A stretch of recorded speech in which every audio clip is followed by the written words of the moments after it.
Amen. Alléluia. Mm. Que le nom du Seigneur soit béni. Amen. Amen. Aujourd'hui, c'est l'avant-dernier, enfin, c'est le dernier dimanche avant la conférence.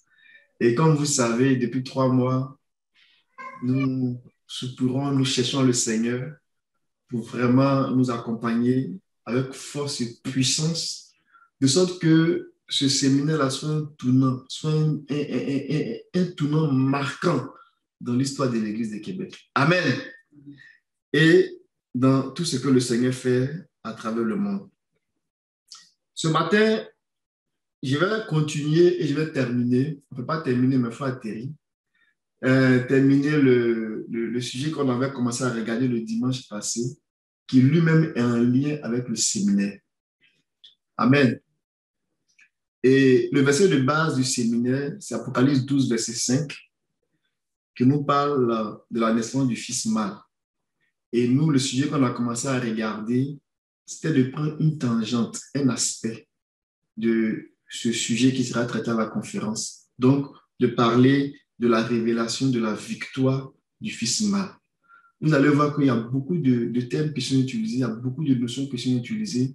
Et quand j'ai préparé la rencontre de ce matin, j'ai dit, Seigneur, je prie que tu nous donnes la sagesse d'amener les choses à la manière d'Esdras, de sorte que le message soit à la fois simple, mais qui nous donne de la visibilité, de la clarté, et que nous puissions comprendre le plan et le projet de Dieu dans notre heure. Amen. Donc, ne vous laissez pas effrayer par toutes les notions qu'on peut avoir, les thèmes. Des fois, on parle de justice, on parle de sanctuaire, de victoire, on va parler du fils mâle, on va parler du royaume, on va parler de la femme qui est enveloppée. N'ayons pas peur. Alléluia! Le Seigneur va rendre tout ça limpide. Pas aujourd'hui, mais au fur et à mesure que nous avançons, le message sera d'une clarté très limpide. Bon, je ne sais pas si je suis en train de parler français ou bien je suis en train de faire la tautologie, mais je vais dire que ça sera tellement clair que nous allons voir les obstacles devant nous, nous allons les éviter, nous allons marcher de victoire en victoire. Donc, si nous allons dans notre verset de base d'Apocalypse 12, verset 5, le frère Amen, tu peux faire la lecture pour nous, s'il te plaît. Elle enfanta un fils qui doit paître toutes les nations avec une verge de fer.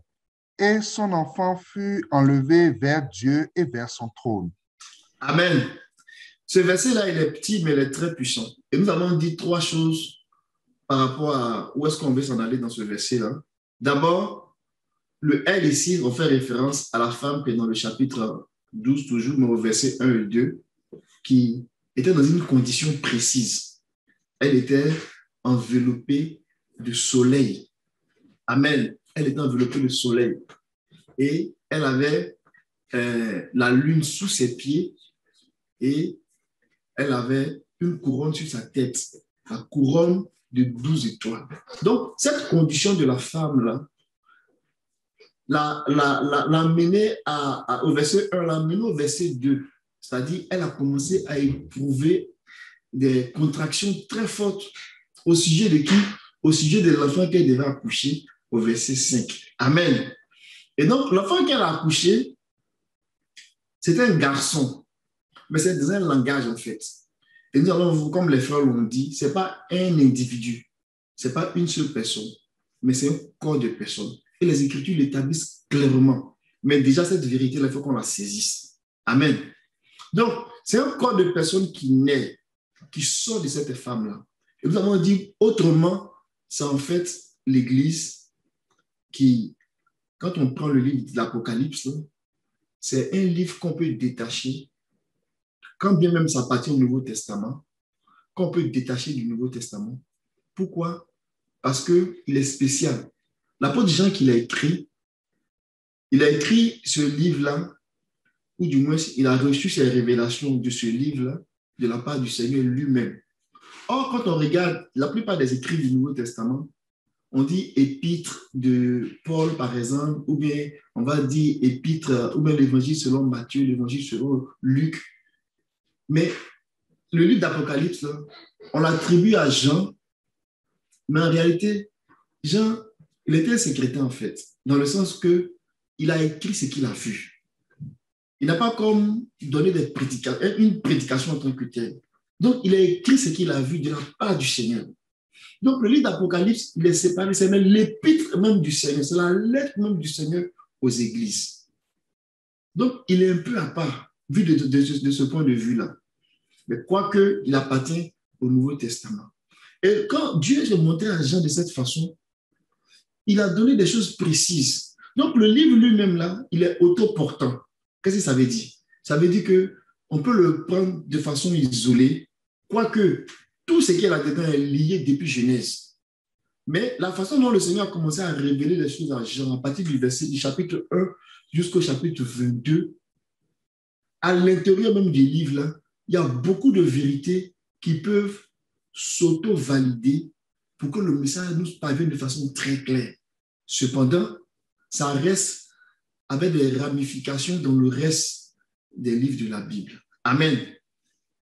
Donc, de ce point de vue-là, l'enfant qui naît au chapitre 12, au verset 5, là, on a dit que c'est la condition, c'est l'Église qui est arrivée à un état. Mais cette Église qui est arrivée à un état dans son parcours vers la réalisation du projet de Dieu était arrivée à un état très avancé, mais n'était pas encore dans l'état parfait, l'état achevé, mais était sur le chemin, sur le parcours, dans ce chemin-là, pour aller réaliser cet état parfait-là que nous retrouvons dans Genèse chapitre 1, verset 26, quand il a dit « Faisons l'homme à notre image et selon notre ressemblance ». Donc, gardons ce focus-là. Dieu n'est pas en train de faire un nouveau projet. Mais quand on prend le livre de la Révélation, on voit que c'est dans les chapitres 2 et 3, les églises qui étaient là, auxquelles le Seigneur s'adressait, celles qui ont écouté la voix du Seigneur, la voix d'obéissance. Parce que le Seigneur a fait des reproches. Il a appelé à la repentance. Il a voulu corriger certaines incongruités, certaines vies de déviations, certains détours. Et il les a appelés à la repentance. Ces églises-là, ces croyants-là, du chapitre 2, chapitre 3, quand bien même nous savons que ça adressé à cette église, mais c'est cette église prophétique. Ce que ça veut dire que l'ensemble des églises dispersées dans le monde, là, si elles s'émirent, elles peuvent se retrouver au moins dans l'une de ces églises-là. Ça veut dire que si aujourd'hui, nous qui sommes assemblés là, si nous nous mirons dans les chapitres 2 et le chapitre 3, on est capable de voir à quoi on ressemble. Est-ce qu'on ressemble à Philadelphie? Ou bien est-ce qu'on ressemble à Laodicée? Ou bien est-ce qu'on ressemble à Dieu? On est capable de voir ça. Donc, toutes les églises du monde, là, la puissance et l'autorité de la parole du Seigneur a été capable de synthétiser ça. Oh, c'est merveilleux, c'est glorieux. C'est pour cela que nous disons que ce n'est pas n'importe quel livre, c'est le Maître lui-même qui parle. Amen. Donc, l'appel qui est lancé dans les 7 églises des 2 chapitres-là, chapitre 2 et 3, ceux qui ont compris, ceux qui ont écouté cet appel-là, qui a été lancé notamment ou précisément à partir du chapitre 4. On va dire que c'est la condition post-Laodicée. Ça veut dire la condition post les 7 églises. Il dit, élevez-vous. Il dit, monte ici, je te ferai voir les choses à venir. Donc, c'est cette église qui a cette croyant-là, ou même l'église qui s'est soumise, qui a accepté de s'élever dans cette condition-là. Le Seigneur l'a prise. Et le Seigneur a progressé avec elle. Et c'est dans son progrès, c'est dans son avancement qu'on la retrouve au chapitre 12.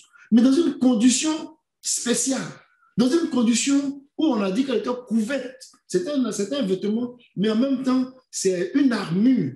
Elle était couverte du soleil de justice. Amen.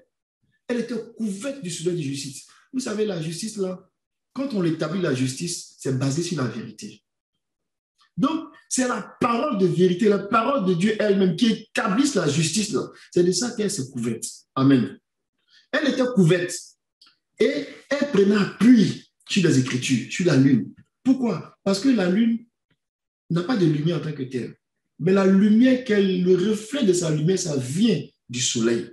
Et donc, la vérité qui est en Dieu, la vérité qui est dans la parole, dans la voix du Seigneur, qui établit le fondement des choses, c'est ça qui est notre justice. Alléluia.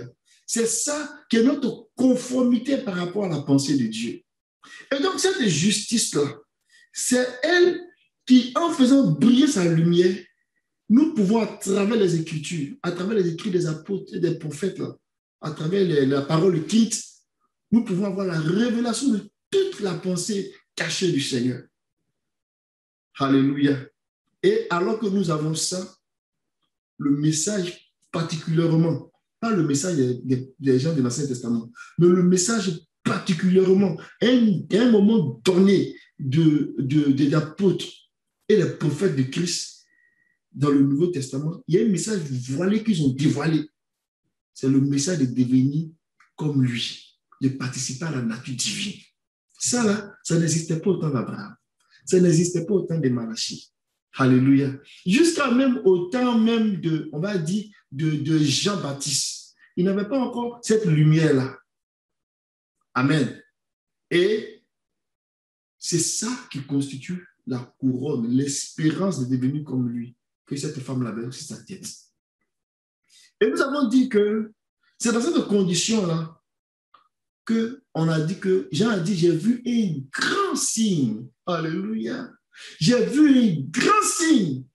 Mais on le met en contraste avec le verset 3. On peut aller là-bas, mon frère, amen, s'il te plaît, dans le chapitre 12, le verset 2, le verset 3. Nous parlons du fils mâle. Nous parlons de la révélation de la victoire du fils mâle. Et en parlant de la révélation de la victoire du fils mâle, nous sommes en train d'établir quelque chose. Il y a une victoire par rapport à quelque chose. C'est ça que nous allons établir au fur et à mesure qu'on avance.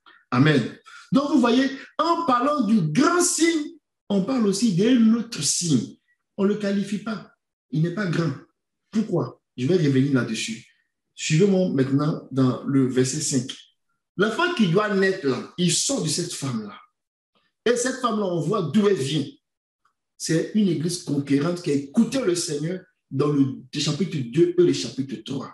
Mais quand il sort, la Bible dit qu'il est élevé vers Dieu. Ça là, c'est quelque chose de très important. Ça veut dire quoi? Ça veut dire que dans sa condition de fils mâle ou bien d'enfant mâle, on n'est pas en train de dire que c'est un groupe ou bien c'est un corps de garçons. Non. On est en train de dire que ici, le fils mâle, c'est un caractère que Dieu veut souligner. Un caractère des guerriers que Dieu veut souligner. Et je ne suis pas en train de dire que les femmes sont nécessairement faibles. Non. Mais selon la chair, on sait qu'elles sont de sexe faible. Les Écritures le disent. Mais ici, on met l'accent sur le caractère de guerrier, de force, d'un enfant qui est plein d'ardeur, d'une armée qui est pleine d'ardeur. Donc, quand il naît, en s'élevant vers Dieu, le langage de la prophétie est en train de nous dire qu'il est en train de se développer pour aller acquérir toute l'expérience nécessaire, toute la connaissance, alléluia, des lois de la guerre pour qu'elle soit capable d'exercer la guerre.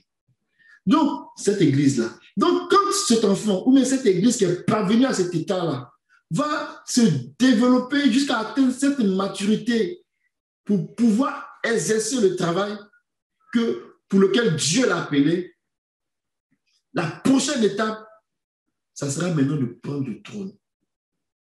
Alléluia. Donc, ce qui concerne l'Église aujourd'hui, ce n'est pas le trône. Ce qui concerne l'Église aujourd'hui, c'est l'élévation vers Dieu.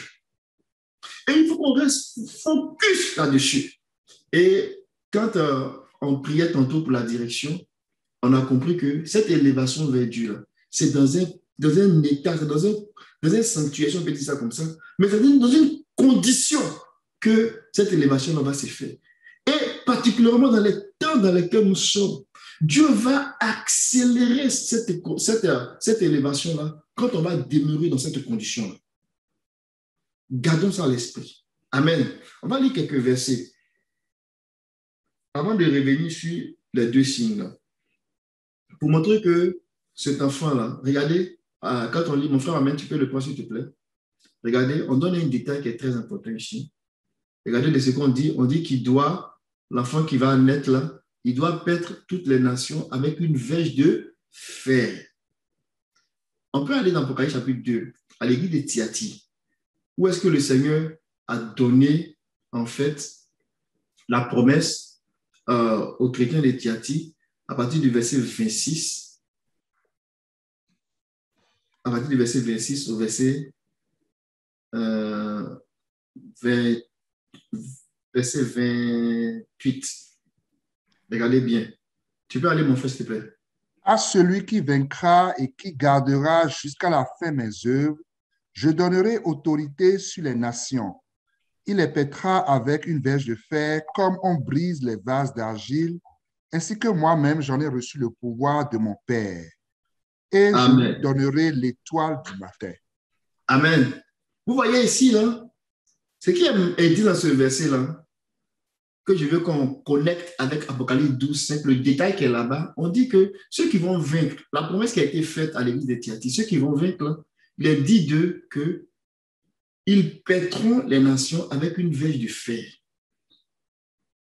Donc, quand on se met dans l'esprit de la prophétie en connexion avec tous les chapitres, on peut le dire avec toute l'autorité de la parole, que cet enfant qui naît là, à qui on remettra la veille de fer pour pète les nations, là, c'est un corps de personne. Mais c'est pour faire quoi? Allons-y dans Apocalypse 19. Apocalypse 19, lisons, on va lire le verset 15.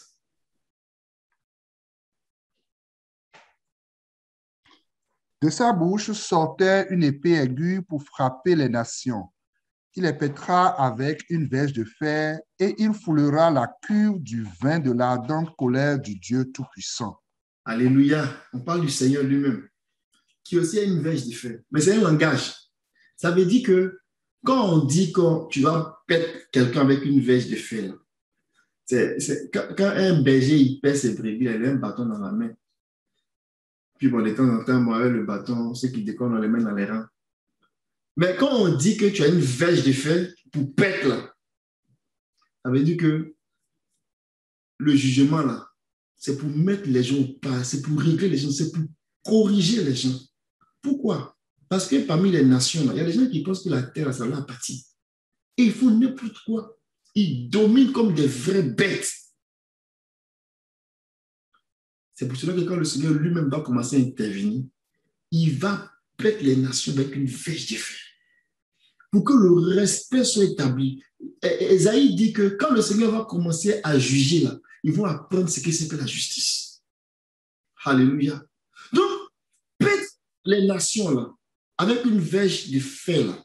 C'est un mandat qui est donné à Christ. Donc, Christ, là, c'est la tête et c'est le corps. Et quand on parle de l'enfant mâle, on parle du corps. Alléluia. Christ, tête, là, a déjà fini son parcours. Il est rentré dans sa gloire. Donc, il travaille pour que le corps sorte. Alléluia. Quand un enfant naît dans les conditions normales, sa tête qui sort d'abord. Alléluia. Après, le reste du corps sort. Il en est de même pour Christ. Nous ne connaissons plus Christ selon la chair. Donc, le Seigneur Jésus qui était venu dans les jours de sa chair, là, on ne connaît plus Christ selon la chair. Ça veut dire que Christ va au-delà de la personne, la seule personne du Seigneur. Christ, c'est la personne du Seigneur, tête, et c'est le reste des croyants, corps. Mais ici, l'enfant qui va avoir la verge pour pète les nations, c'est le corps qui doit aller chercher sa verge de fer pour pète les nations. Et on voit que dans le chapitre 19, le maître lui-même a déjà sa verge. Donc, de la même façon que le maître est habillé pour aller en guerre, quand on lit bien le 19, on voit que l'Église aussi est habillée de la même façon. On habille blanc.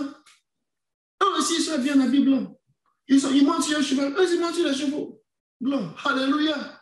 Parce que c'est que ta tête fait là, le reste du corps fait. Donc, dans le chapitre 12 ici, c'est glorieux. Il est question de l'Église qui est en train d'aller pour achever le mandat de Genèse chapitre 1, verset 26. Ne perdons pas cela à l'esprit. Il y a beaucoup à dire, donc je vais essayer de ne pas trop m'attarder sur certains, je ne dirais pas de détails, sur certains points. Amen. Maintenant, je reviens à l'aspect du signe. Vous voyez, vous pouvez venir faire le lien avec la révélation de la victoire. Alléluia. Lorsque nous lisons, par exemple, le verset 7, mon frère, s'il te plaît, le verset 7 et le verset 8, pourquoi on parle de victoire? C'est par rapport à cette guerre-là qu'on parle de victoire. Donc, l'enfant qui naît, ou qui est en train de naître, ou qui est en train de se lever vers Dieu, à un moment donné, on voit que la Bible dit qu'il y a une guerre au ciel. Il y a une guerre au ciel. Gardons ça à l'esprit. Il y a une guerre qui a été déclenchée au ciel. Tu peux lire ça, s'il te plaît? 7 à 8. Et il eut guerre dans le ciel. Michel et ses anges combattirent contre le dragon. Et le dragon et ses anges combattirent, mais ils ne furent pas les plus forts et leur place ne fut plus trouvée dans le ciel. Alléluia. Donc, il y a eu guerre dans le ciel et Michael et ses anges. Cette histoire-là, ça ne parle pas, ou du moins ce verset-là, ça ne parle pas de quelque chose qui a eu lieu avant la création de l'homme, ou bien dans les temps anciens, où souvent quand on parle, on dit, on va venir montrer comment Satan a existé. C'est ce verset-là qu'on prend pour expliquer. Ça vraiment n'a rien à voir avec ça. Ça n'a rien à voir avec ça. Il est question ici du temps dans lequel l'Église se trouve. Michael, c'est le Seigneur qui prend une forme pour venir. Et ce n'est pas la première fois qu'il fait ça. Pourquoi il fait ça? Quand le Seigneur se manifeste au milieu des hommes, c'est parce qu'à un moment donné, là, quand il n'arrive pas à voir ce qu'il veut, là, lui-même, là, il s'envoie. Alléluia. Quand vous envoyez un enfant, vous avez quelqu'un, puis ils ne font pas ça quand vous voulez. Vous-même, vous partez, vous faites votre chose. C'est la même chose. Donc, le Seigneur, à un moment donné, il y a des moments précis dans l'histoire de l'homme, lui-même les s'envoie. Et quand il s'envoie, il se met dans une condition pour que son action soit efficace. Quand il s'est envoyé dans la personne de Jésus, selon la chair, on l'appelait fils de l'homme. Il s'est envoyé lui-même. Et ici, le Seigneur s'envoie lui-même, mais comme un puissant général, comme un puissant guerrier. Il a fait aussi pour Israël dans l'Ancien Testament. Daniel nous rapporte cela. Et donc ici, on est rentré dans un état où la guerre a été déclenchée par le Seigneur lui-même. On va le voir pourquoi. Et donc quand il vient se présenter dans un langage, le Seigneur est à la tête de sa troupe et ses anges, ce ne sont pas des anges esprit ici. On parle de ce corps de chrétiens-là qui va aller pète les nations avec le Seigneur. C'est d'eux qu'on parle. Donc ceux-là, ils sont avec le Seigneur. Et ils vont en guerre. On va le voir tantôt. Ils vont en guerre. Mais ils ne vont pas en guerre pour s'amuser. Ils vont en guerre pour déloger le prince de ce monde. Et tous ses agents. Donc, on vit cette guerre qui est ici, qu'on voit là. On va dire les prémices, on voit déjà le décor de la guerre s'installer. Quand on lit le chapitre 12 au début, par exemple le verset 1 et le verset 3, on dit, il lui eut un grand signe en parlant de l'Église. Et il eut un signe en parlant du royaume des ténèbres, de l'adversaire, du dragon. Mais l'autre, en disant un grand signe et en disant un signe, l'esprit de la prophétie nous dit déjà que celui qui a le grand signe, ou bien celui qui a le grand signe, c'est lui qui va remporter la victoire. Alléluia. Alléluia. Et quand la guerre a été engagée, le grand signe a pris le dessus parce que le Seigneur lui-même était à la tête. Donc, les Écritures nous révèlent que dans les temps dans lesquels nous sommes là, il y a une grande victoire que Dieu a opérée pour l'Église. Il y a une grande victoire que Dieu a opérée pour l'Église. Mais comment on peut s'en rendre compte? Comment on peut savoir? Venez avec moi en regardant un peu la nomenclature, bien la classification des guerres. Et puis, comment les choses se font pour pouvoir apprécier pourquoi nous le disons ici. J'ai fait un tableau à partir des enseignements qu'on a reçus et puis à partir des écrits qui sont disponibles. Donc, vous pouvez aussi faire vos recherches et puis croiser et puis valider tout ça.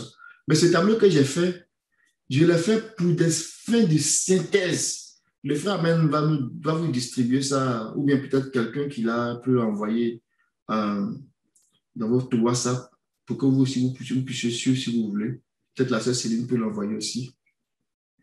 Et ce tableau-là va nous montrer en fait pourquoi on dit que la guerre qui se fait dans l'Apocalypse chapitre 12, là, c'est la guerre qui concerne l'Église et ça concerne notre temps.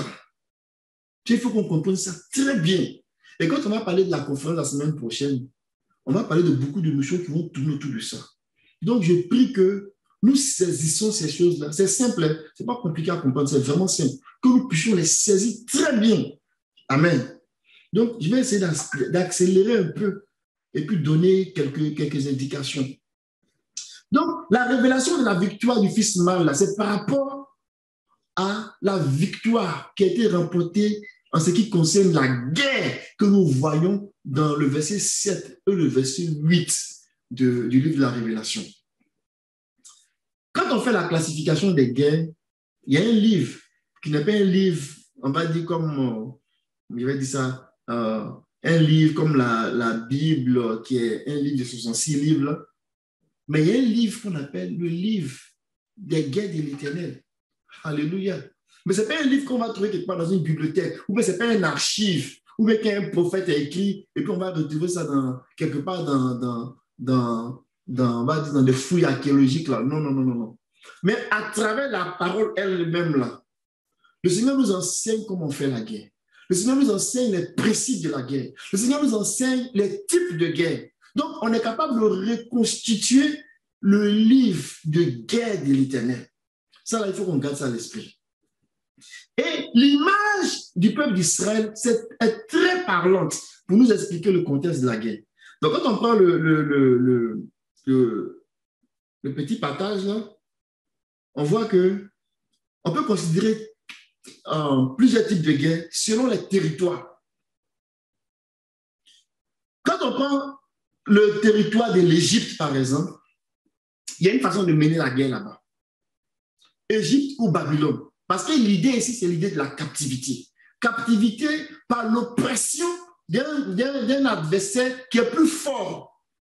Et on se sent comme impuissant. Donc, on a la guerre qui se fait en Égypte ou à Babylone.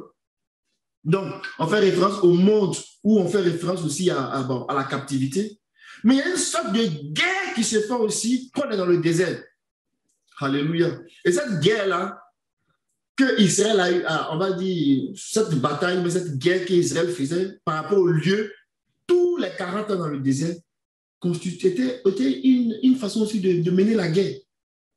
Alléluia. Quand on le rapporte à l'Église, Apocalypse chapitre 2, chapitre 3, en voyant les hauts et les bas de l'Église, nous font comprendre aussi que l'Église menait une sorte de guerre. Maintenant, il y a un troisième niveau de guerre. C'est la guerre pour posséder la terre promise. Pour l'Église, là, c'est la guerre du ciel. Alléluia. Parce que nous savons que ce qui est donné à Israël selon la chair, l'esprit de la prophétie nous fait comprendre que la même chose est donnée à l'Église, mais selon l'esprit. Donc là où on parle, par exemple, de la terre promise, on nous parle aussi d'un ciel promis. Alléluia. Donc on peut faire les parallèles. Et c'est comme ça qu'on arrive à suivre ce que Dieu est en train de faire d'âge en âge, de génération en génération. C'est glorieux. Alléluia. Donc, selon les lieux, on peut identifier 3 types de guerre. Maintenant, si on commence à regarder selon les domaines, quand on regarde les domaines de la vie, aujourd'hui aussi on prend un croyant lambda, un croyant donné, il a plusieurs guerres qu'il mène. Ou bien il y a plusieurs niveaux de guerres qu'il mène. Il va d'abord mener des guerres pour sa vie personnelle. Ça, c'est très important. Si tu n'es pas capable de mener une guerre pour toi-même, là, tu ne peux pas mener une guerre avec les autres. Mener une guerre pour sa famille. Mener une guerre pour l'Église dans laquelle il est, dans la localité dans laquelle il est. Parce que l'Église qui se trouve dans une localité est une expression du corps de Christ. Et donc cette Église-là, qui est aussi la plus grande possession de Dieu dans cette localité-là, a une guerre à mener pour dominer, pour assujettir tous les esprits de cette localité-là. C'est très important. Mais ces guerres-là, individuelles, famille, église, sont, on va dire, à un certain niveau qu'on peut appeler des guerres spirituelles. À la différence de ce que je vais appeler les guerres du royaume ou bien la guerre divine. Guerre spirituelle parce que la plupart des guerres qu'on mène là, pour la plupart, il y a certains éléments qu'on mène pour la guerre divine. Mais dans la plupart des guerres qu'on mène là, la guerre est tournée vers nous. Elle est tournée vers notre restauration. Mais quand on est restauré et qu'on est prêt, le Seigneur maintenant nous prend pour aller mener la guerre divine, la guerre du royaume. Et quand on va regarder, par exemple, selon les objectifs, là, par exemple, la guerre, je vous invite à lire sur l'évangile du royaume. Il y a 2 livres qui ont été, on va dire, postés sur l'évangile du royaume. Mais c'est le même livre, en fait, qui parle des combats spirituels, qui explique bien ça. Et c'est là-dessus que je me suis inspiré pour faire le tableau. Il y en a 2. Mais c'est le même esprit. Et qui explique un peu ces éléments-là. Mais je les mets en connexion avec ce qu'on est en train de regarder. Amen. Donc, quand on regarde la guerre dans le désert, par exemple, dans la guerre de l'Égypte, là-bas, Israël ne pouvait pas faire autrement. Parce que Pharaon était trop puissant. Il faisait face à un ennemi qui était plus fort que lui. Et il fallait une intervention divine. Comme aujourd'hui, on peut avoir des chrétiens, ou même avoir des gens qui ne connaissent pas Dieu, qui sont dans le monde. Et ils sont poursuivis par les esprits, ils sont poursuivis par les féticheurs, ils sont poursuivis par les esprits ténébreux. Ils sont dominés par le péché, ils sont esclaves du péché, ils ne peuvent rien faire. Là, ça prend une intervention divine. Parce qu'ils sont emprisonnés, ils sont dominés par quelqu'un qui est plus fort qu'eux. Et c'est le même cas aussi pour Israël.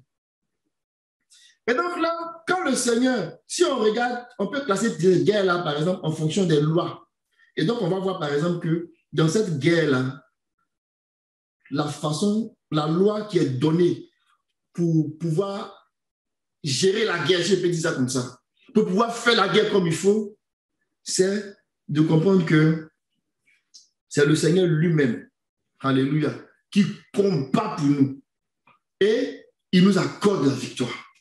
Donc, là-bas, Israël n'avait pas le choix de se mettre dans le Seigneur. Mais il y a des principes aussi qu'il faut respecter. Et dans ces principes qu'il faut respecter, là, notre attitude de cœur, qui doit être une attitude de cœur d'obéissant, quelqu'un qui obéit, quelqu'un qui écoute, sera salutaire pour nous. Et on a vu avec Israël. Le Seigneur a dit, je vais combattre pour vous. Amen. On ne va pas lire tous les versets, sinon je ne vais pas atteindre mon objectif. Amen. Cette guerre-là aussi, le Seigneur donne des armes. Et les armes qu'il donne, il va donner, il y a beaucoup d'armes qu'on peut donner, j'ai identifié quelques-unes. Le sang, il va révéler la puissance du sang dans ce combat-là. Il va révéler la puissance du sang. Alléluia. Il va révéler la puissance du sang. Et c'est ce qu'il a révélé aux enfants d'Israël. Il dit, ce type d'esclavage-là, vous ne pouvez pas vous en sortir. Si on n'a pas mis le sang de l'agneau sur le linteau de vos portes pour chasser le dévoreur, ça vous prend le sang de l'agneau. Mais ça, là, c'est une grande révélation. Ils avaient tué les agneaux avec eux, mais ils sont restés esclaves pendant 430 ans. Mais il fallait qu'ils aient la révélation de la puissance du sang. Quand ils ont reçu ça, ils ont obtenu leur délivrance. Alléluia, alléluia. Le sang de Jésus. Aujourd'hui, c'est pitoyable quand des gens s'élèvent et puis ils vendent le sang de Jésus dans des bouteilles. Et puis il y a des gens qui les suivent. Ce n'est pas un objet. Ce n'est pas une image, ce n'est pas un symbole. Le sang, c'est la vie. Donc, la vie de Jésus, quand nous avons la révélation de qui est Jésus pour nous, là, nous rentrons en possession de toutes nos promesses. Les promesses de la rédemption. Alléluia. On va y revenir si on a l'occasion. Je vais marquer un petit point là-dessus. Donc, vous voyez, ce type de guerre qui se fait en Égypte, ça peut se faire aussi quand les gens sont à Babylone en captivité. Et ça prend une révélation. Nos frères qui aiment Dieu et qui sont en Babylone, on a beau expliquer avec les schémas, les dessins, c'est difficile. Quand tu finis d'expliquer, dis, c'est ton interprétation. C'est ton interprétation. Allez-y, nous, on va venir après. De toutes les façons, même si ça chauffe, comme on a la même façon que le Seigneur a sauvé l'autre là, c'est comme ça qu'il va nous sauver aussi. Donc, c'est pas grave. Mais l'autre a été sauvé, mais il a arraché, il a laissé sa peau là-dedans. Il a été sauvé au travers du feu. Il a perdu sa femme. Puis, il a été le père, il a été quoi, il était en même temps père et grand-père des enfants de ses filles. C'était une grande désolation. Et on a vu comment le Seigneur les a traités dans l'Ancien Testament. Amen. Donc, l'esprit de la prophétie nous rend sages pour qu'on comprenne ce que Dieu est en train de dire aux églises. J'arrive maintenant dans la deuxième bataille, le deuxième niveau de guerre. De ce niveau de guerre aussi, là, il y a une façon de se conduire. Et l'un des principes que Dieu donne, ce n'est plus Dieu qui va combattre pour toi. C'est toi-même qui dois combattre. Mais il est en arrière, il te soutient. Ça, là, c'est une loi qu'on doit connaître. Donc, si vous voyez un peu, j'ai placé ça par loi aussi. En tout cas, j'essaie de faire une synthèse du mieux que je peux là. Si vous avez ça, vous pouvez vous en inspirer. Et puis, en réalisant, pour compléter dans vos méditations, les versets que le Seigneur va vous inspirer par la puissance du Saint-Esprit. Amen. Et donc, ici, là, l'objectif, là, c'est que Dieu veut qu'on puisse jouir de toutes les bénédictions. Alléluia. Toutes les bénédictions de la rédemption. Ça veut dire quoi? Il nous a sauvés de l'Égypte, il nous a sauvés de ce monde, il nous a sauvés de la puissance, de l'oppression du péché. Maintenant, là, il veut qu'on goûte aux grâces divines. Donc, toutes les bénédictions qui sont en lien avec notre santé, le Seigneur veut qu'on ait ça. Tout ce qui est en lien avec notre santé. C'est pour ça que si on a une situation où on est malade, ne prenons pas ça pour dire, hey, Dieu a donné nous. Non. Il faut qu'on s'y lève et qu'on combatte et qu'on cherche à savoir quel type de combat on doit mener, de quelle manière on doit se positionner. C'est vraiment important. Il ne faut pas accepter parce que dans le désert, là, il faut qu'on prenne les devants. Tu as peut-être pris dans ton foyer et tu vois que le feu a commencé à embraser. Tu regardes aller. Tu as deux possibilités. Tu peux dire, bon, je refuse de combattre et puis je m'assois. Et puis tu vas laisser les choses envenimer. Ou bien tu dis que non, Satan, tu ne peux pas prendre ma famille. Tu ne peux pas prendre mes enfants. Tu ne peux pas prendre mon travail. Tu ne peux pas prendre ma connaissance de Dieu. Tu commences à t'élever en t'appuyant sur le Seigneur pour que tu puisses remporter cette victoire.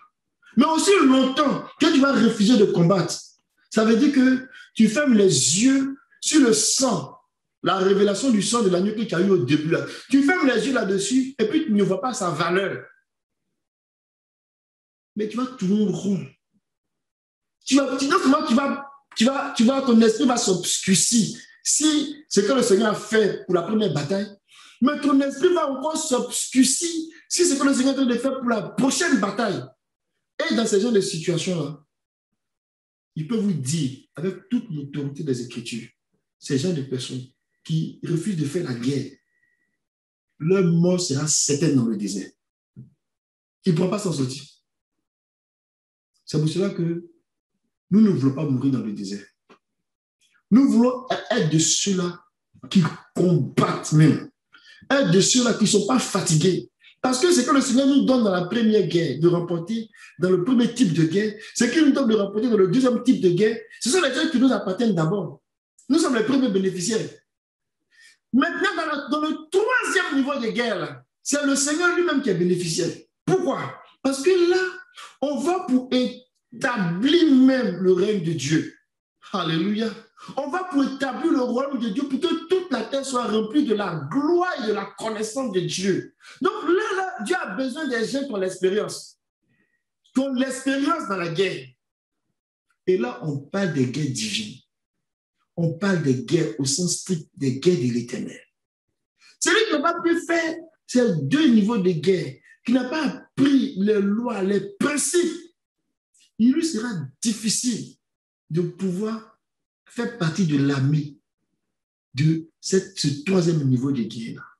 Et donc, lorsqu'on parle du fils mâle, Nous sommes en train de parler, en fait, de cette classe de l'Église que Dieu est en train d'élever, qui va se tenir comme une armée pour la bataille finale.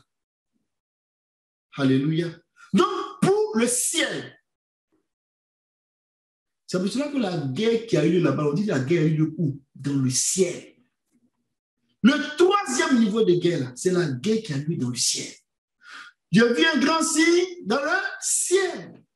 Le diable aussi était dans le ciel. Mais quand la guerre a été engagée, et là on voit aussi qu'il y a aussi des principes de guerre.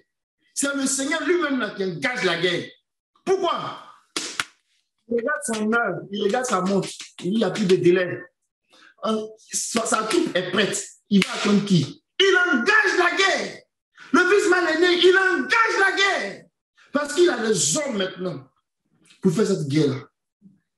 Et nous bénissons le Seigneur pour ces révélations qu'il est en train d'accorder à l'Église. En fait, c'est que le Seigneur est en train de nous montrer là, aujourd'hui, dans le corps de Christ, à travers le monde, là, c'est que nous sommes en train d'entrer dans le troisième type de guerre que Israël, selon la chair, est rentré là-dedans quand il voulait rentrer à Jéricho. Alléluia. On a vu comment ils sont rentrés. On a vu comment ils se sont préparés. On a vu comment Josué les a préparés pour rentrer. C'est la même chose. Quand nous disons que le royaume de Dieu s'en vient, le royaume de Dieu, c'est la Basilia s'en vient, une autre façon de le dire, c'est que l'Église est prête. Mais si on le dit que ça vient maintenant, ça veut dire que la guerre est en train de s'engager. La guerre est en train de se mener. Alléluia. Pourquoi? Pour déloger Satan. Et les frères nous ont dit ici qu'on a vu qu'il y avait deux puissantes âmes qui l'utilisaient. La séduction, la tromperie et l'accusation. Mais le Seigneur, en faisant la guerre, il nous montre, il nous d'abord nous prépare, il nous donne les outils, il nous donne les lois de la guerre, il nous donne de comprendre les principes de la guerre. Aussi bien dans le niveau 1, le niveau 2, le niveau 3 là, c'est pour le fils mâle, c'est ceux qui ont 20 ans et plus. Alléluia. Les autres guerres là, tout le monde peut les mener. Dans le désert, ta foi est faible, tu n'es pas trop assis, tu te débrouilles un peu, tu ne connais pas bien le Seigneur, tu peux mener ces guerres. Mais dans le ciel, là, il faut avoir 20 ans spirituels de plus.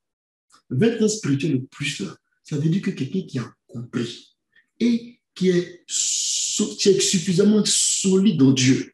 Je ne dis pas ça pour vous décourager, mais je dis ça pour qu'on comprenne en fait la vérité du royaume.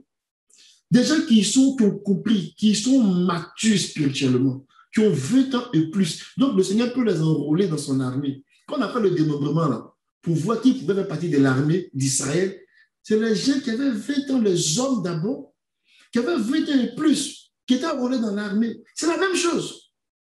Alors que nous allons pour établir le royaume, le Seigneur est en train d'enrôler. Mais c'est le fils mâle qui va enrôler. Parce qu'il y a un challenge, il y a un défi. Une verge en fer, ce n'est pas une verge en bois. Donc, si tu n'es pas musclé, tu n'as pas la force, au moment où on va manier la verge là, tu ne peux pas, ce n'est pas une broche, mais c'est une verge en fer. Alléluia. Donc, le Seigneur nous donne de la carrure. Il nous donne de la force pour engager la bataille. Amen. Et nous avons l'assurance, quand il va le faire là, comme il marche à nos têtes, nous remportons la victoire. Alléluia. Vous voyez que j'ai mis ça en jaune pour pouvoir mettre la lumière sur cet aspect de la guerre là. La guerre que le fils mâle va mener là. C'est là-dedans que nous sommes. C'est là-dedans que l'Église est. Pourquoi on dit ça même? Vous avez vu quand les événements ont commencé on voyait Corona, a fait des vaccinations, tout ça. Et puis aujourd'hui, on a comme l'impression qu'il n'y a rien eu. Mes amis, c'est selon la chair, là. Peut-être les gens vont se dire que non, c'était une vague, ça s'est calmé. Mais selon l'esprit, nous avons compris que le diable était en train de s'activer pour faire beaucoup de choses. Les prophéties ont été annoncées. La Bible dit que la loi et les prophètes ont fait quoi? Ont prophétisé. La loi et les prophètes ont prophétisé. Qu'est-ce que ça signifie? Ça veut dire que la loi et les prophètes, là, ils ont dit des choses de la part du Seigneur qui doivent arriver. C'est pour ça que la Bible dit que Dieu s'attachait à la parole prophétique. Parce que la loi et les prophètes qui prophétisent annoncent quelque chose de Dieu. Et l'apôtre Paul disait, quelle est la différence? Quelle est la valeur d'être, quel est on va dire, l'avantage d'être un juif? Il dit, c'est grand. L'avantage d'être un juif, là, c'est de comprendre que c'est à eux que Dieu a donné les oracles de l'Éternel. C'est-à-dire quoi? Les paroles révélées des prophètes. Mais les paroles révélées des prophètes, là, ça cache toute la pensée de Dieu. Donc, quand la loi et les prophètes prophétisent, là, ils annoncent comment Dieu va déployer son plan. Et nous, aujourd'hui, l'Église parvenue au temps de la fin, nous prenons au sérieux la parole des prophètes, la loi et les prophètes. Parce que là-dedans est caché le calendrier de Dieu. Et quand nous disons que nous sommes là-dedans et que le combat est engagé, à partir de la compréhension que le Seigneur nous donne de voir dans Apocalypse 12, Apocalypse 13, jusqu'à la fin même, on voit comment Dieu est venu travailler. Alléluia. Oh, que le Seigneur nous aide. Que le Seigneur nous aide. Alléluia. Que le Seigneur nous aide. Vous voyez, quand la guerre s'est faite là, dans le chapitre 12, là, le dragon là, c'est le même qu'au verset 3. Hein. Il a plusieurs têtes. Mais il y a une tête pensante. C'est-à-dire qu'il y a une tête qui dirige les opérations. Mais ce sont des têtes spirituelles. Ce sont des royaumes. Ce sont des influences du monde des ténèbres. Mais la guerre a été déclenchée. Et je vais peut-être faire les choses pêle-mêle parce que je vois qu'on est en train d'arriver au temps de l'atterrissage. Donc, je ne vais plus nécessairement suivre le tableau, mais je vais prendre quelques éléments. Quand la guerre a été déclenchée, qu'il a perdu sa position, il a eu un coup fatal qu'il a fallu le détruire. Une blessure fatale. C'est pour cela qu'on le retrouve dans le chapitre 13, mais avec une autre forme. Parce que quand on décrit la bête qui est là-bas, là, elle ressemble au dragon. La différence, c'est qu'il n'est plus dans le ciel, il est sur la terre. Et on dit qu'il est comme égorgé, il avait une blessure qui était comme égorgée, une blessure qui était comme mortelle. Mais il a été guéri. Il est revenu en force. Voici ce que nous disons de la part du Seigneur. Nous sommes en train de parler du système des nations qui va s'élever contre Dieu et qui va lui-même après, quand on dit après, ça s'est fait de façon simultanée, qui va organiser le système de la bête, le faux prophète, qui va travailler pour son compte. Mais il va tellement agir avec une certaine violence, une certaine bestialité, que le Seigneur ne permettra pas que ces choses arrivent devant l'Église. Pourquoi? Il va faire en sorte que l'Église rentre dans un état où la bête, où le dragon qui s'est muté, on va dire dans la bête qui sort de la main, ne puisse pas la toucher. Et l'enjeu dans lequel nous sommes là, c'est de nous élever vers Dieu pour avoir cette carrure finale là, cette carrure protectrice là, de sorte que quand ce feu là va commencer à brûler là, nous on serait intacts. Alléluia. C'est de ça qu'il est question. Donc, alors que le Seigneur nous élève, il nous élève pour achever notre carrure. Et le Seigneur va le faire.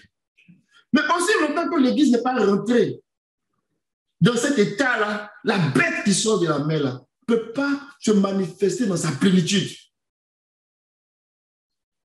Alléluia. Est-ce que vous voyez un peu dans quoi on est mieux? Ça veut dire quoi? Ça veut dire que, concrètement, si il avait voulu utiliser le coronavirus et toutes les choses qui sont autour, les vaccins, pour prendre le contrôle et puis commencer à dominer, faire des choses qu'il voulait faire conformément à la prophétie de Apocalypse 13 là. Ça veut dire que s'il aurait voulu faire ça là, Dieu n'allait pas permettre parce que l'Église n'est pas encore rentrée. Et c'est pour cela que les Écritures disent que le Seigneur lui-même veille là-dessus. Lui-même, là, il est venu, lui-même, il s'est envoyé comme le puissant ange d'Apocalypse 10. Et il a déposé son pied droit sur la mer. pour ne même pas que la bête sorte. Il a déposé son pied gauche sur comment on appelle ça, sur la terre, pour ne pas que le faux prophète se manifeste dans toute sa laideur. Et qu'est-ce qu'il fait pendant ce temps? Pendant ce temps, au milieu de l'église, il va développer certaines choses et sur laquelle je vais peut-être m'arrêter là. Et puis, je vais nous confier à la grâce de Dieu pour la suite. Alléluia, alléluia, alléluia. Regardez un peu les éléments que je donne pour la colonne de combat du ciel. Là. Les armes avec lesquelles nous combattons là, alléluia. On peut les classer en deux catégories. Des armes défensives et des armes offensives. Alléluia. Dans les armes défensives, là, c'est là que nous voyons la justice, qui va jouer un grand rôle. Comment on arrive à établir toutes ces choses-là? Que le Seigneur nous aide. Regardons à Éphésiens chapitre 6. Regardez Éphésiens chapitre 6.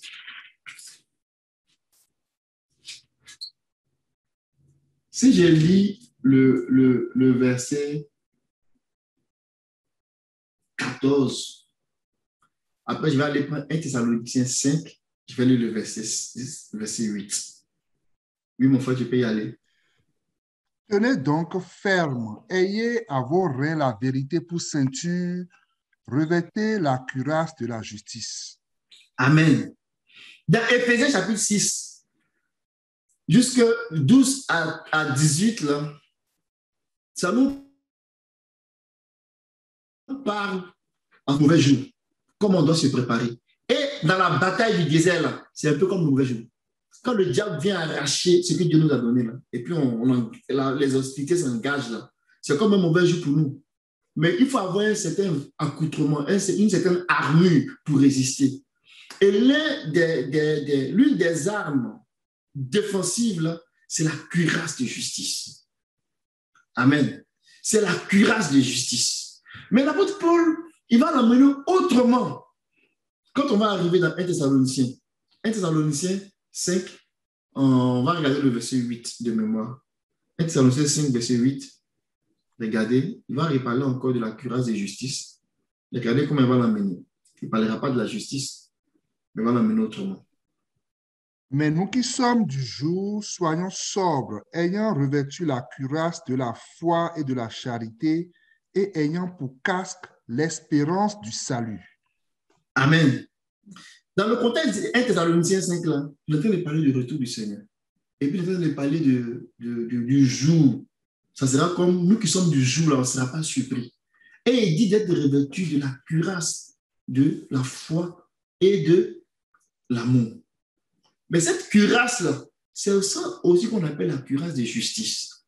Parce que la justice, là, elle est révélée par la foi dans l'amour de Dieu. Alléluia. Donc, quand on arrive dans la guerre du ciel, là, on va aller avec des armes offensives et des armes défensives.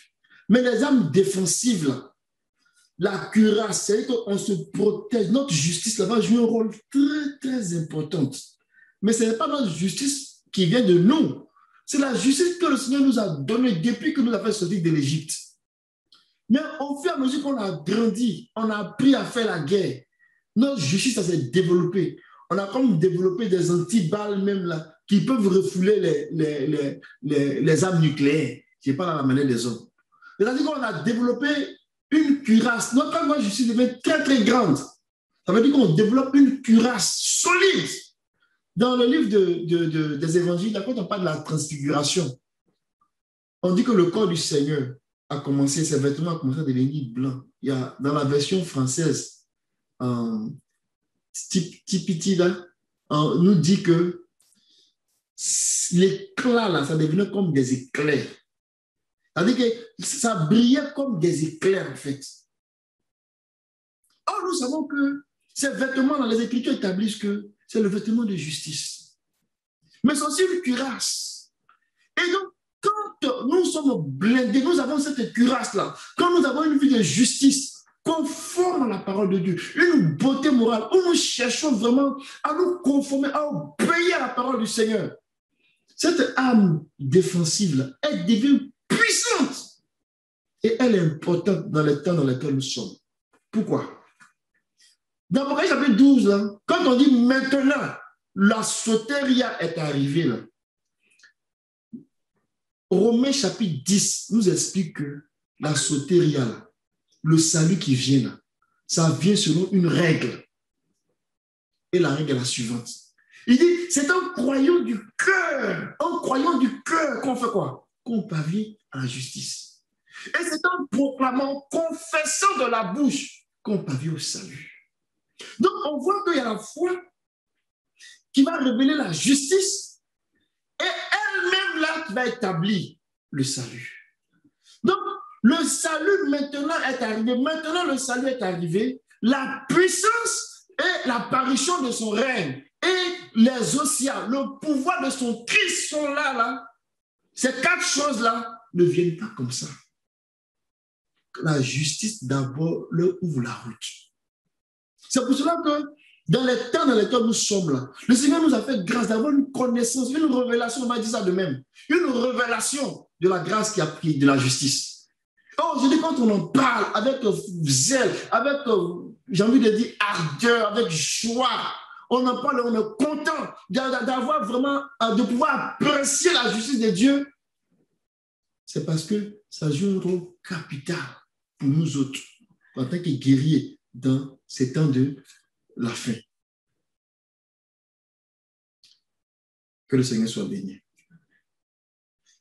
Je voulais simplement atterrir ici pour dire que les armes défensives, là, les armes défensives qu'on a vues tantôt, qui seront nécessaires pour la guerre du ciel, là, il y a aussi des armes offensives.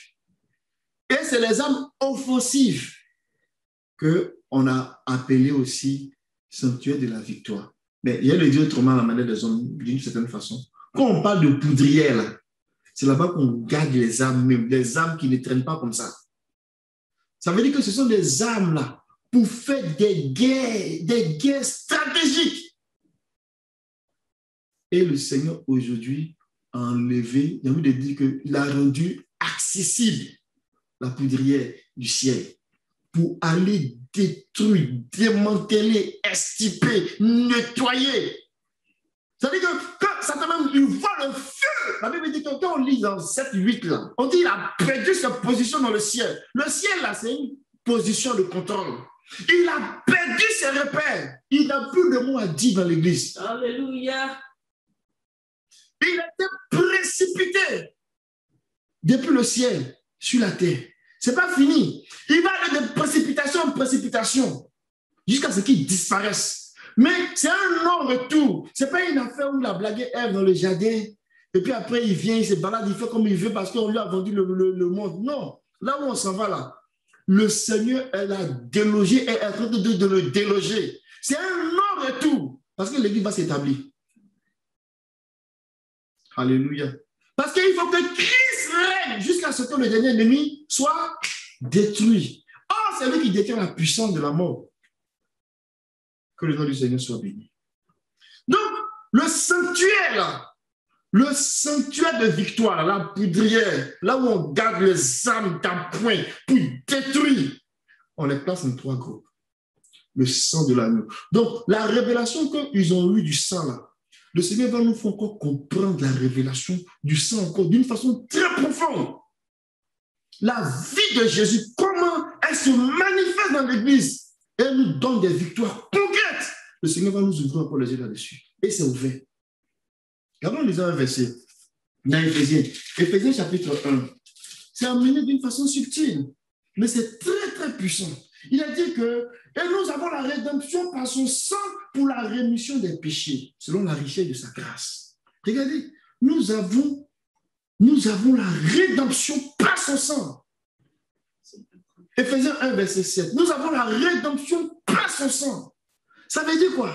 La vie, la personne du Seigneur, là, ça nous donne accès à toutes les grâces de la rédemption. Or, comme quand nous parlons des grâces de la rédemption, j'aime bien ça quand mon frère me mêle de façon vigoureuse. Il parle des promesses données et des promesses à gagner. Mais tout ça, ce sont les promesses. Tout ça, ce sont les grâces de la rédemption. Donc, toutes ces grâces-là qui ont été déjà données et que nous avons pour gagner encore, notamment les 7 promesses les plus précieuses, quand on retourne dans le chapitre 2, 3, là, quand nous avons cherché toutes ces promesses-là, c'est le sang de l'agneau qui nous donne ça. Alléluia. Il dit que nous avons la rédemption par son sang. Donc, nous saisissons toutes les réalités de la rédemption par le sang de Jésus. Vous voyez comment c'est puissant comme âme? C'est très, très puissant. Le sang de l'agneau, c'est une puissante âme que le Seigneur a révélée et il continue de révéler. Il va nous montrer comment on va l'utiliser. On sait l'utiliser d'une certaine façon, mais il y a des profondeurs là-dedans. Quand le feu là sort, là, l'ennemi au fond là-bas même là, il sent ton odeur, il ne peut même pas s'approcher. Le Seigneur est en train de le faire, il va le faire. Ne soyons pas découragés. Vous dites, ah, on a fait ça, on a fait ça. Les enfants, ils sont pas dans le désert. Mais ça, c'était la guerre pour leurs propres affaires. Ils devaient lutter pour s'en sortir, pour les choses qui leur revenaient. Pas que Dieu n'était pas avec eux. Dieu était avec eux, mais il laissait faire certaines choses. Parce que ça leur appartient même de se défendre. Mais quand on arrive dans le pays, lui-même les défend comme Michael. Il engage les hostilités. Et il nous donne les armes avec précision. Première arme, le sang. Deuxième arme, il parle de la parole, de leur témoignage. Ce n'est pas la parole que les gens eux-mêmes disent, mais ce sont les paroles que le Seigneur dit là, que nous on prépare. Exactement comme il a dit. C'est-à-dire qu'on cherche à manger les paroles du Seigneur. La voix du Seigneur, là, elle nous apparaît. On a besoin de connaître le Seigneur dans toutes ses dimensions. Mais si tu n'as pas entendu la voix du Seigneur dans une sonde, dans une révélation, et que tu te dis que moi, Dieu ne m'a jamais parlé, donc je suis perdu, tu ne fais pas une bonne lecture. La parole écrite là, c'est la voix du Seigneur. Quand elle nous parvient, nous la confessons telle que Dieu dit de nous. Nous la déclarons. C'est une puissante âme. D'ailleurs, cette âme même, on l'utilise aussi comme une trompette quand on fait la guerre dans le désert. On sonne d'une certaine façon là. Nos ennemis, lesquels on entend, ils fuient. On a vu comment ils ont sonné pour Jéricho. Ils n'ont pas pris d'armes physiques à la manière des hommes. Ils ont sonné de la trompette et les murs étaient ébranlés. Donc, la parole prophétique, là, il faut qu'on fasse attention à elle. Et dans ces temps dans lesquels nous sommes là, la parole prophétique, comme on explique avec le dragon, les faux prophètes, toutes ces choses-là, c'est contextuel, ça parle de ce que nous vivons. Quiconque ne rentre pas là-dedans, il est dans l'obscurité. Il ne sait pas où on va. Et nous bénissons le Seigneur. Pourquoi? Parce que particulièrement dans ce temps-là, Apocalypse chapitre 10, de versets 6 à 7, le Seigneur va permettre que ça se réalise. Et c'est quoi cette chose-là? C'est que, comme il a déposé ses pieds pour empêcher la manifestation des adversaires, il faut que l'Église rentre. Mais pourquoi que l'Église rentre là? Une des armes que l'Église utilise, c'est la puissance, la proclamation de la parole prophétique. C'est un ministère prophétique puissant qui va se manifester pour déclarer les choses que Dieu a dites. Et ces choses-là, nous les verrons s'accomplir. C'est pour cela qu'un corps est en train de s'élever. Les 5 ministères-là ne peuvent pas parfaire l'Église. Ils ne peuvent pas gagner la victoire dans la guerre du ciel. Ce n'est pas possible. Dans l'Ancien Testament, là, les 5 ministères, là, c'était comme les sacrificateurs. Mais quand le Seigneur devait venir, là, la sacrificature d'Aaron, là, il ne pouvait pas préparer la venue du Seigneur. C'est pour cela qu'il y a un ministère spécial qui est venu, en l'occurrence dans le ministère de Jean-Baptiste. En fait, ça représente un ministère, un corps de prophètes. Mais le Seigneur lui-même, là, à la suite de Jean-Baptiste, il a repris en scène. Donc, le ministère du Fils. Pour que ce qu'il devait faire la première venue soit possible, il fallait qu'on lui-même s'envoie. C'est la même chose qui va se passer et qui est en train de se passer. Les 5 ministères qu'on connaît dans l'Église, apôtres, prophètes, évangélistes, pasteurs, docteurs, ne peuvent pas faire entrer l'Église dans cette sphère-là. C'est pour cela qu'en plus d'eux, il y a un corps de ministère qui s'élève. Selon Apocalypse chapitre 10, il dit, je vais te faire encore prophétiser. J'ai été déjà apôtre. Il dit, il faut manger le rouleau, mange le livre. Parce que dans le livre est consigné les paroles prophétiques puissantes qui vont ébranler ce monde. Et l'Église va commencer à sonner. C'est dans ce contexte-là, mes frères, que la 7e trompette va sonner. La dernière va sonner. Pour que le mystère de Dieu s'accomplisse. Mais quand on dit le mystère de Dieu s'accomplit, c'est l'Église qui rentre dans la perfection. Alléluia. Et là, le dernier point de l'arme qu'on voit dans le sanctuaire, c'est le dernier point des 3, c'est la consécration. Mais si je veux le dire autrement, la loyauté à Christ. Dans 2 Chroniques, je crois, 16, 9, c'est la loyauté à Christ. La loyauté à Christ. La Bible dit que ceux qui combattent avec l'agneau, là, ce sont les appelés, ce sont les choisis et ce sont les fidèles. Ils suivent l'agneau partout où il va. La loyauté, la loyauté, la loyauté, la loyauté à Christ. Le cœur qui est tout entier à Dieu. Quand tu fais quelque chose, même tu as peur. Tu dis, ah, est-ce que le maître est d'accord avec ça? Est-ce que le maître, qu'est-ce qu'il pense même? Tu te lèves pas et puis tu ne fais pas les choses comme tu veux. Il y a un roi dans les Écritures. Et il allait faire des alliances comme il voulait. Le Seigneur dit que moi, là, on va le lire ça. Donc, je m'arrête là. Alléluia. On ne peut pas tout manger aujourd'hui. Mon but, c'était vraiment de montrer comment le fils mâle joue un rôle stratégique dans ça. Et que quand on aura la conférence, ça permettra aussi de pouvoir peut-être attacher ou bien faire des liens avec certains concepts et nous aider à digérer dépendamment de comment la nourriture va nous parvenir. 2 Chroniques 16, verset 9. On va terminer là. Alléluia.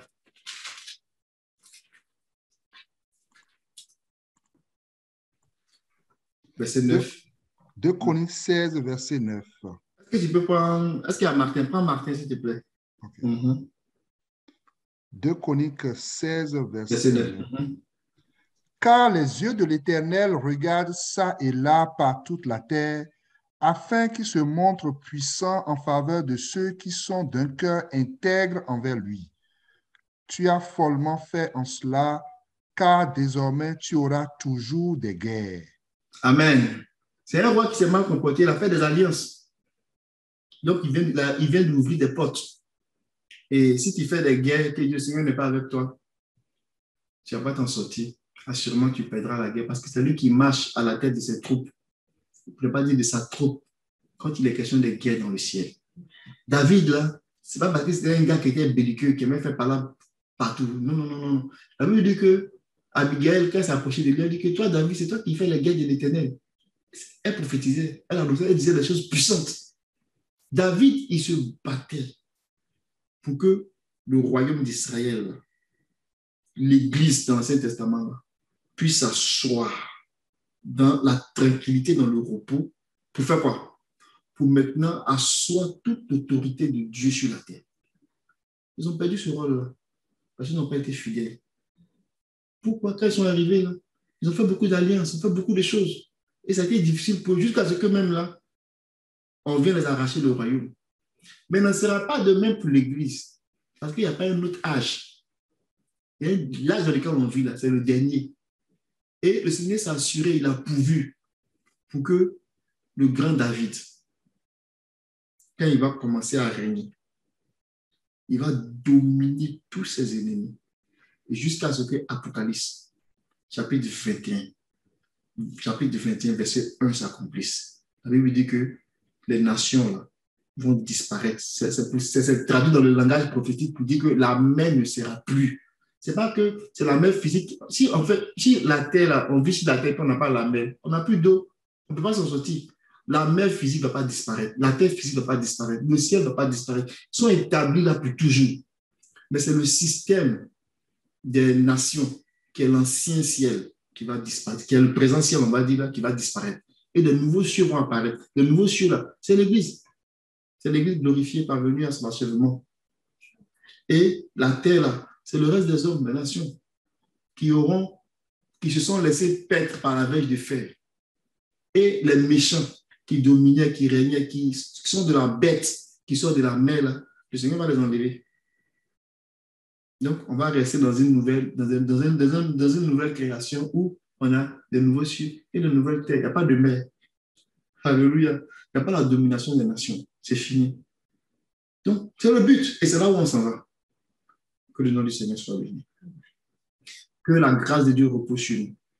Et que le Seigneur nous donne ce cœur-là qui s'attache à lui, qui le cherche, qui a soif de dévorer les grâces qui sont disponibles et de rentrer dans ces grâces-là.